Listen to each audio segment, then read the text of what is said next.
Siyempre po, masaya para sa akin na ganun nga yung nangyayari. Kasi never ko naman po in-expect na mapapanood ako ng mga tao sa TV. Kasi actually, pangarap ko din po yun. I mean, secret ultimate dream ko nga ang tinawag yun. Kasi nga parang lame nga pakinggan.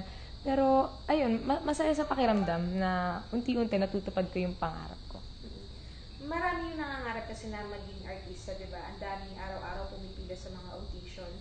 Ano yung, tas konti lang yung napipili. Ano yung pakiramdam mo na ikaw, in an instant, nakapasok ka sa showbiz? Nakakagulat po. Para sa akin talaga. I mean, surreal po talaga yung nararamdaman ko and ng family ko kasi nga po biglang nandito na po ako.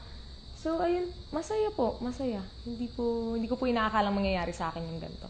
Ano yung maipapayo mo dun sa mga netizens na tulad mo na nangangarap din maging artista at sumikat? Mapapayo ko lang sa mga tulad ko na gustong maging artista, do your best. I mean, hindi naman kasi lahat ng bagay nakukuha sa mabilisan. Siguro yung sa akin parang swerte lang ako na ganun yung nangyari, pero yung mga ganyan kasing bagay kailangan pinaghihirapan din eh. I mean, mag-start ka sa bottom hanggang sa, alam mo yun, unti-unti mong ma-reach yung dream mo.